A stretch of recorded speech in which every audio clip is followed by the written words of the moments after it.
Hello everyone, V2 academy में आप सभी का बहुत बहुत स्वागत है। तो जेई मेन सेशन 2 के एप्लीकेशन फॉर्म तो फाइनली क्लोज हो ही गया है, लेकिन अब आप सभी के लिए दो तीन बहुत ही ज़्यादा शॉकिंग अपडेट है और इससे आप सभी लोग ज़्यादा परेशान भी होंगे। तो आज के इस वीडियो में आप सभी का एक एक डाउट क्लियर हो जाएगा।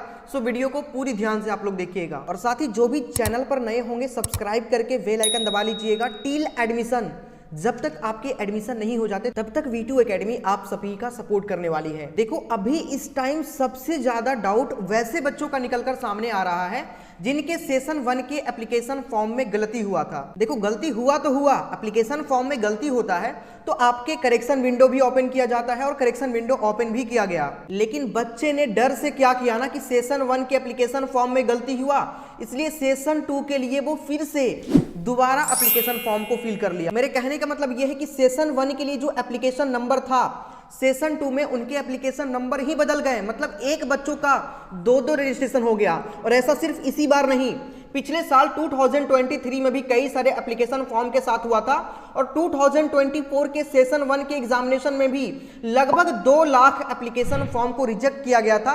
और उसके पीछे रीजन ये निकलकर सामने आया था कि इसमें से बहुत सारे बच्चे जो 2024 के सेशन 1 में एप्लीकेशन फॉर्म को फिल किया लेकिन पेमेंट ही नहीं किया, या एक ही बच्चे दो फॉर्म को फिल कर लिया, एक फॉर्म में पेमेंट किया, एक फॉर्म में पेमेंट नहीं किया, तो ऐसे बहुत सारे फॉर्म को रिजेक्ट किया गया था। लेकिन इस बार बच्चे डरे हुए इसी वजह से है क्योंकि उन्होंने दो एप्लीकेशन फॉर्म को फिल कर लिया और दो एप्लीकेशन फॉर्म मतलब कि दो एप्लीकेशन नंबर, सेशन 1 के लिए अलग हो गया, सेशन 2 के लिए अलग हो गया। उस समय तो भाई कोई एक ही कंसीडर होता, लेकिन अगर अभी दो एप्लीकेशन फॉर्म हो जाएगा तो कोई एक फॉर्म को रिजेक्ट करना पड़ेगा। लेकिन कौन सा फॉर्म को रिजेक्ट करे? सेशन 1 भी आपके लिए इंपॉर्टेंट है और सेशन 2 भी आपके लिए इंपॉर्टेंट है। और एनटीए ने पहले ही आपको सजेशन दिया था कि आप दो एप्लीकेशन फॉर्म को बिल्कुल फिल मत करें। अगर आपने सेशन 1 के लिए अप्लाई किया है तो उसी के अंदर लॉगिन करके आपको सेशन 2 के लिए अप्लाई करना है। लेकिन बच्चे ऐसा करने के बजाय वो दो एप्लीकेशन फॉर्म को फिल कर लिए थे। देखो, बच्चों को क्या लगता है कि हम phone number, email ID change करके दोबारा रजिस्ट्रेशन कर लेंगे, उसके बाद में हम फॉर्म को फिल कर लेंगे तो एनटीए को पता नहीं चलेगा। भाई, आपके पूरा डिटेल उसके अंदर होता है, आपके आधार वेरिफिकेशन होता है, आपका स्कूलिंग का आईडी होता है, मतलब सब कुछ, आपका फोटो होता है। तो क्या वहां पे मैच नहीं करेगा? और मैच करेगा तो ऑब्वियस सी बात है कि आपको वहां पे पता चल जाएगा कि आपने कितने रजिस्ट्रेशन किया है। तो इस वजह से वो सारे एप्लीकेशन फॉर्म रिजेक्ट हो सकते हैं जो बच्चों ने 2-3 रजिस्ट्रेशन बार बार करा है, जिनके डबल रजिस्ट्रेशन फॉर्म हुए हैं। पिछले 2023 में क्या हुआ था कि एनटीए फेच कर लिया था दोनों चीजें, ठीक है, और उसके बाद में कंबाइंड करके एक ही रिजल्ट उन्होंने जारी किया था। लेकिन इस बार एनटीए ने आपको पहले ही क्लैरिफिकेशन दिया था, अब इस पे एनटीए का क्या कुछ डिसीजन आता है, वो डिसीजन आना बाकी है। तो आप में से कितने सारे बच्चे ऐसे हैं जिन्होंने डबल रजिस्ट्रेशन किया था? आप लोग मुझे कमेंट में कमेंट जरूर करिएगा। साथ ही 3-4 बातें मुझे आप सभी से और करनी है, सो वीडियो को पूरी ध्यान से देखिएगा। जो भी बच्चे सेशन 2 और एडवांस के लिए प्रिपेयर करना चाहते हैं, उनका प्रिपरेशन वीक है, वो जब टेस्ट लगा रहे हैं तो उनके ज्यादा मार्क्स नहीं बन रहे हैं, तो मैं आपको सजेस्ट करूंगा कि आप लोग जेई 1 के इस बैच में ज्वाइन हो सकते हैं।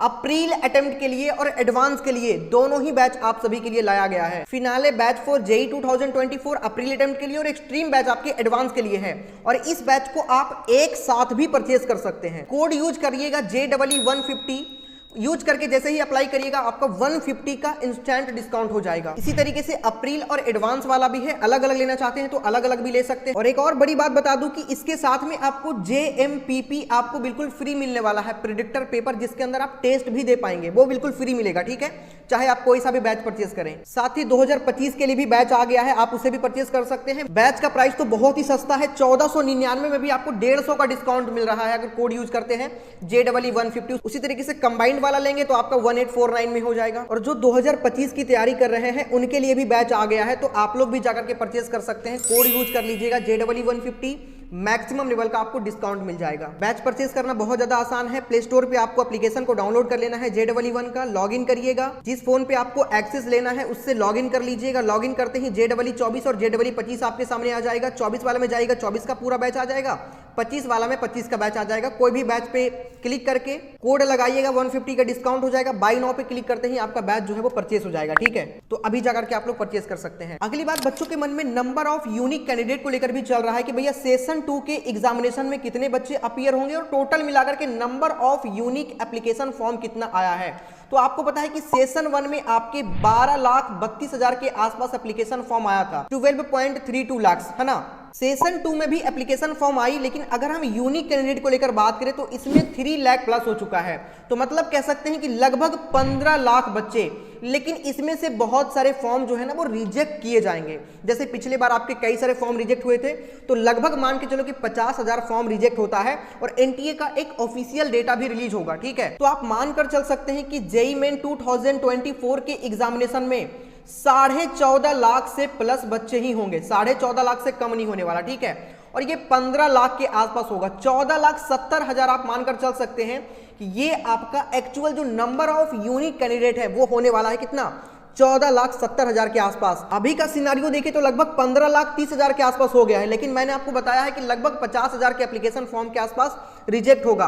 तो रिजेक्ट होने के बाद लगभग वो डेटा है ना लगभग 14,70,000 75,000 के आसपास रहेगा। तो एक्चुअल डेटा जैसे ही आती है मैं आप सभी के साथ में शेयर कर दूंगा, ठीक है। सो सभी बच्चे चैनल को सब्सक्राइब करके बेल आइकन दबा लीजिएगा। साथ ही आप सभी के अगर सेशन 2 एप्लीकेशन फॉर्म को लेकर कोई डाउट है तो मुझे कमेंट सेक्शन में आप लोग कमेंट करिएगा, मैं आपको रिप्लाई करने का पूरा कोशिश करूंगा। लेकिन जहां तक की सवाल है एप्लीकेशन फॉर्म को रिजेक्ट होने को लेकर, तो मैं आपको बताऊं कि एनटीए के पास अगर डेटा फेच हो पाती है तो वो सेशन 1 और सेशन 2 के एप्लीकेशन फॉर्म को मर्ज कर देंगे, कभी भी वो रिजेक्ट नहीं करेंगे, ठीक है। पिछले साल 2023 में भी ऐसा हुआ था, तो वो बाद में ना रिजल्ट मर्ज कर दिए थे या फिर अलग अलग रिजल्ट जारी किए थे, और बच्चे के जिस भी एग्जामिनेशन से अच्छे मार्क्स आएंगे उसके बेस पे उनको एडमिशन दिया जाता है। लेकिन आपको एक बात समझनी चाहिए कि डबल रजिस्ट्रेशन करना एक तरह का स्कैम है। हो सकता है आप 2-2 रजिस्ट्रेशन करके 2-2 बच्चे को बैठा दें, ऐसा भी तो हो सकता है ना। तो ऐसी चीजें बिल्कुल भी नहीं होनी चाहिए। एनटीए आपको बिल्कुल सही भी कहती है, तो कोई भी बच्चे थोड़ा चालाकी ना करें। एप्लीकेशन फॉर्म में अगर गलती होती है तो एनटीए आपको मौका देती है दोबारा एप्लीकेशन फॉर्म को करेक्शन करने का, ठीक है। सो जो कुछ भी होती है मैं आपको अपडेट प्रोवाइड कर दूंगा। सो सभी बच्चे चैनल को सब्सक्राइब करके बेल आइकन दबा लीजिएगा। साथ ही जेईई 1 का बैच आप लोग परचेज कर सकते हैं, मैंने डिस्क्रिप्शन और कमेंट के सबसे टॉप पे एप्लीकेशन का लिंक डाल रखा है, जा करके डाउनलोड करके वहां पे परचेज कर लीजिएगा। JEE 150 जैसे ही कोड आप यूज करेंगे आपका 150 का इंस्टेंट डिस्काउंट हो जाएगा।